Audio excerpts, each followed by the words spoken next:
I am Paul Thim.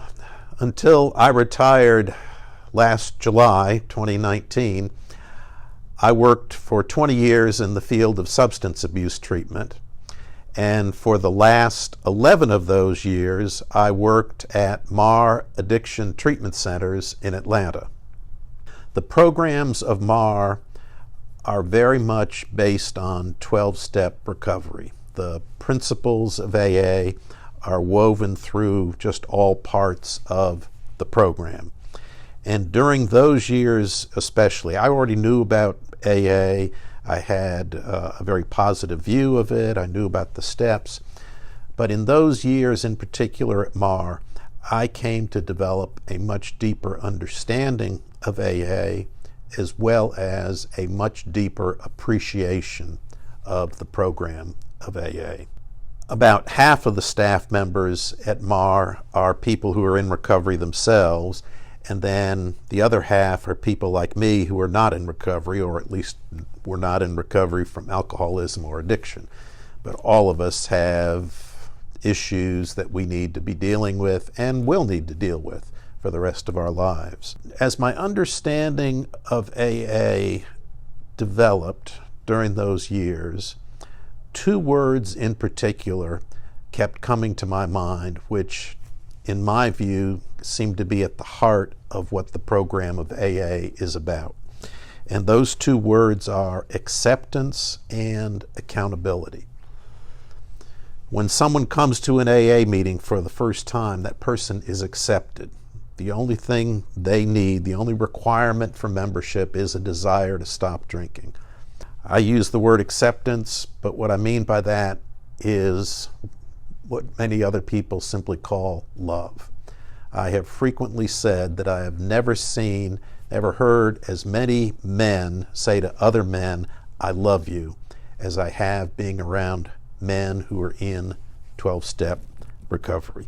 And it's not just a sentimental idea of love. It's not just a warm feeling, although that's part of it, but it involves thinking and acting.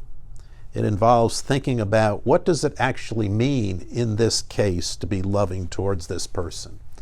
Is what I'm thinking of doing for this person actually going to help that person or perhaps enable that person? So that gets to the second word, the accountability side. Accountability has to do with taking responsibility for our actions. It has to do with right and wrong.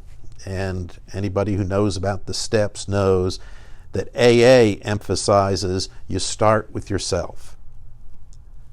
I hold myself accountable, and I am open to other people holding me accountable. If someone tries to hold me accountable, I'm at least going to listen seriously to what they have to say.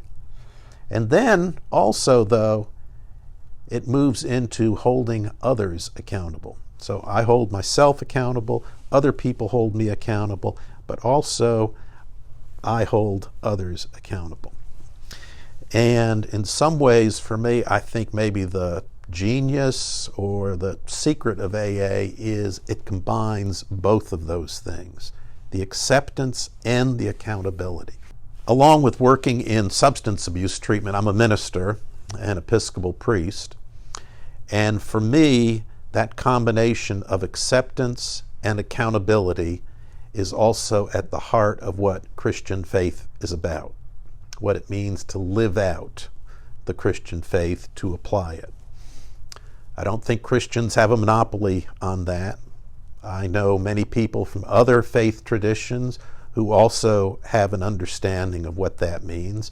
And for that matter, I know many people who would consider themselves not to be religious at all, who have a deep appreciation of what it means to put those two words into practice. I will always be grateful for the fact that I had the opportunity to be a part of the way in which AA applies faith to life. And I'm grateful to you for listening to this talk. Thank you.